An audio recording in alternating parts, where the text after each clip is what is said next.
Bonjour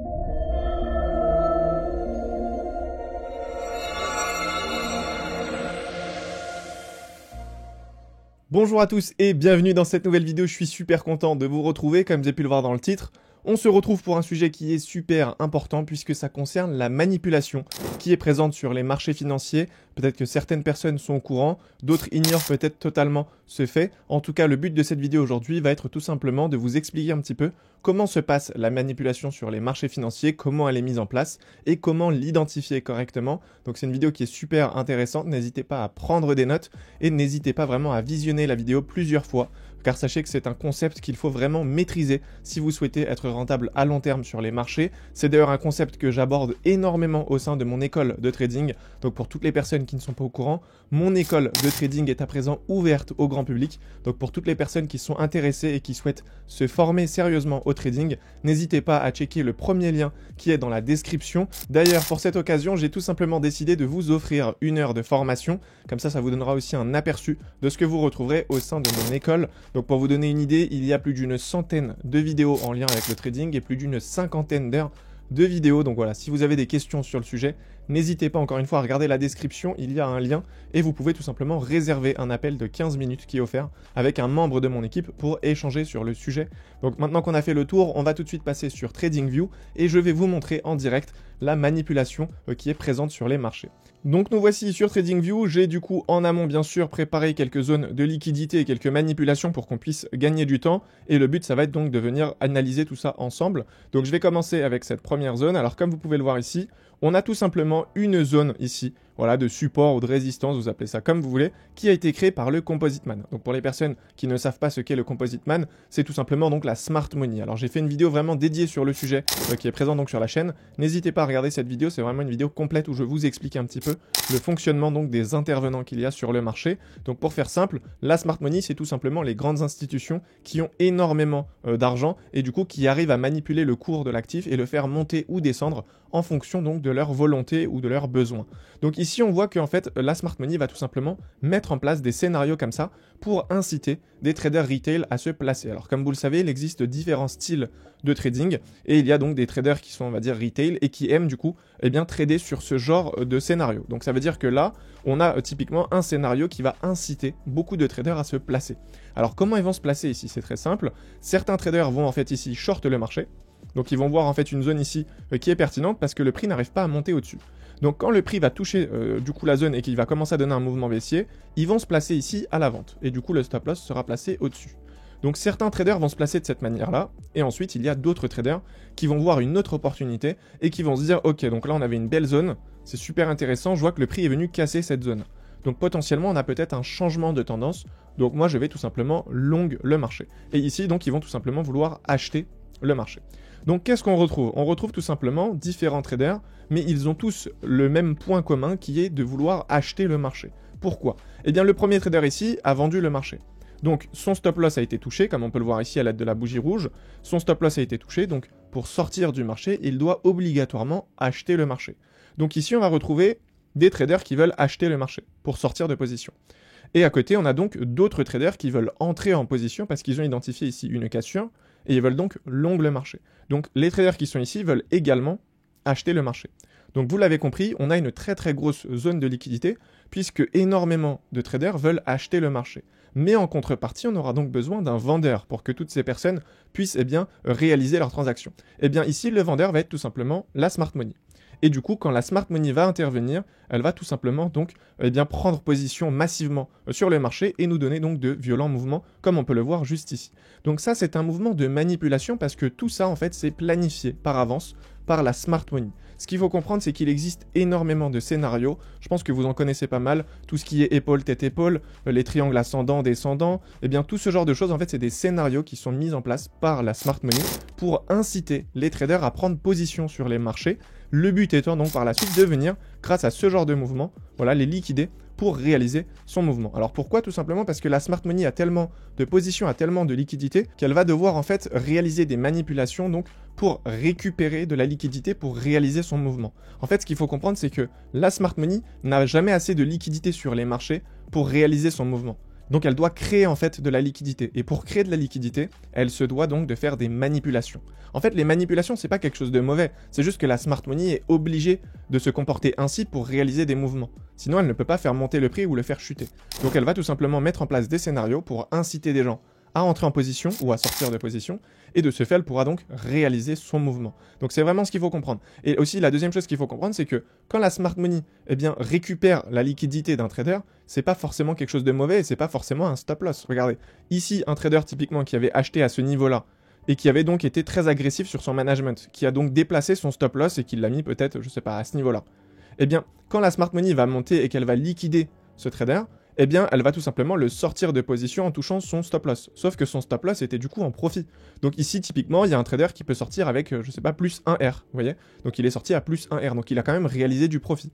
Mais on dira qu'il a été liquidé par la smart money, puisque tout simplement, il est sorti de position, il a donné en fait son ordre à la smart money. C'est juste ça. Donc, en fait, le fait de se faire manipuler, entre guillemets, par la smart money, c'est pas forcément quelque chose de mauvais. On peut se faire manipuler, mais quand même réaliser du profit. C'est ça qu'il faut comprendre.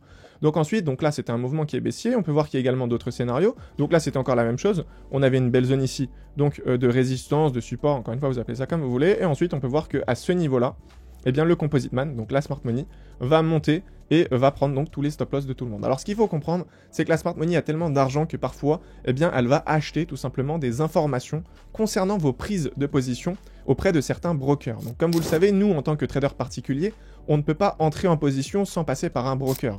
On est obligé de passer par une société, donc on dit courtier ou broker, et c'est eux qui vont placer nos ordres sur les marchés. Donc quand moi je vais placer un stop loss, eh bien le broker sera au courant. Et bien parfois, la smart money va s'amuser en fait à acheter ces informations qui sont à la base confidentielles auprès des brokers pour savoir où sont placés nos stop loss.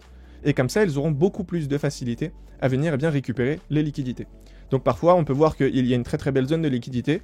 Eh bien, le composite man va monter très légèrement, va tout récupérer et d'un coup, on a un violent mouvement baissier, vous voyez. Donc tout ça, c'est vraiment quelque chose qui est contrôlé et qui est fait de manière volontaire. C'est vraiment ce qu'il faut comprendre. Donc ça, vraiment, je vous invite à aller sur TradingView et à regarder un petit peu. Et vous allez voir qu'il y a énormément de scénarios comme ça. Donc encore une fois, on pouvait retrouver ici quelque chose de similaire. On avait une création de liquidité. Le composite man revient en dessous.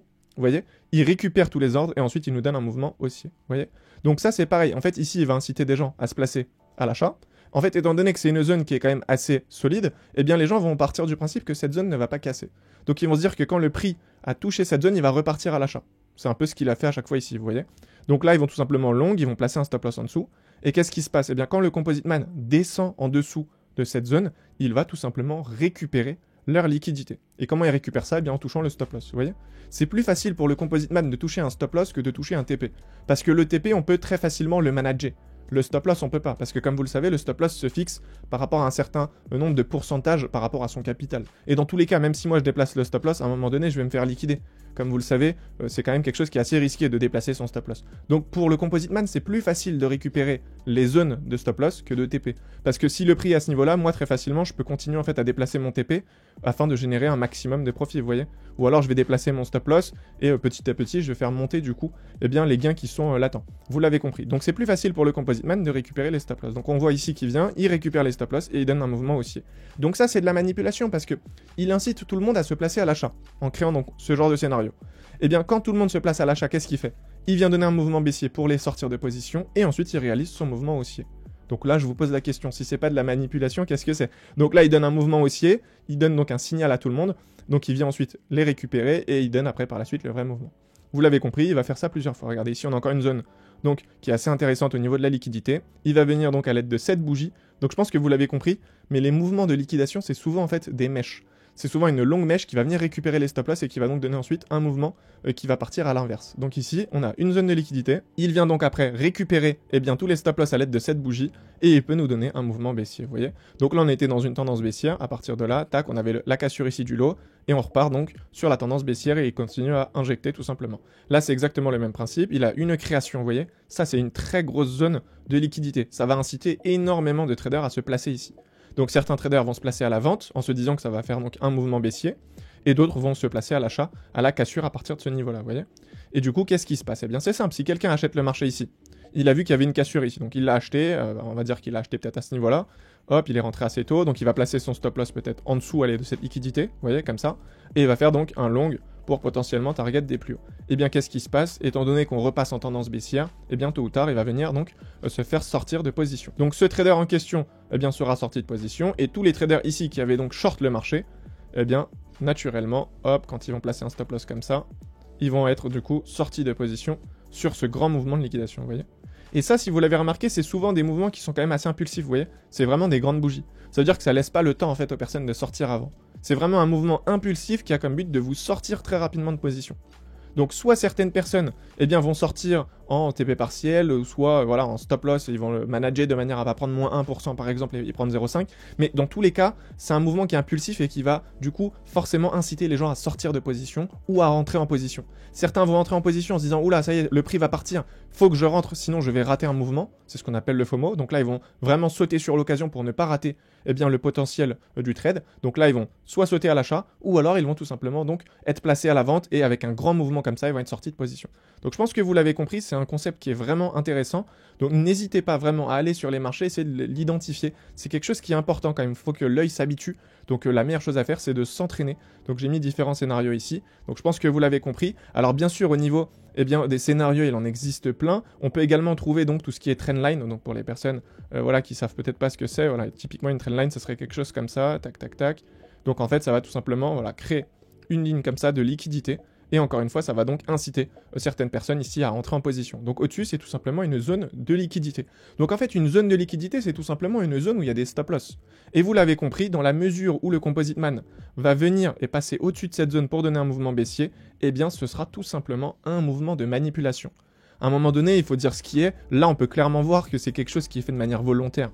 Enfin, le prix, à un moment donné, il ne peut pas réaliser ce genre de scénario tous les jours. Enfin, de manière involontaire, il ne pourrait pas réaliser ça comme ça. Donc là, on est d'accord pour dire que c'est quelque chose qui est volontaire. C'est le Composite Man qui met en place ce genre de scénario. Donc quand je vous parlais de épaule, tête, épaule par exemple, certains aiment bien trader ce genre de figures, donc c'est les figures chartistes. Eh bien, certaines personnes adorent ça, voilà. Donc ils vont venir sur les marchés, ils vont voir donc épaule, tête, épaule, et ils vont donc tout simplement se placer. Sauf qu'en réalité, en dessous ici, eh bien c'est tout simplement une zone de liquidité.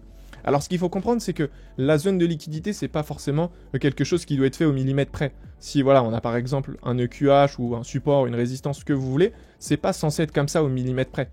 En fait, ce qu'il faut comprendre, c'est le concept. Voilà. Là c'est vraiment au millimètre près. Mais sur les marchés, en réalité, ce sera peut-être pas tout le temps comme ça. C'est possible que ce soit un petit peu comme ça, voilà, un petit peu comme ça, et que du coup, le Composite Man, quand il vient faire sa liquidation, voilà, il nous fait un mouvement plus important. Donc voilà, un mouvement comme ça, par exemple, et ensuite, il donne un mouvement baissier.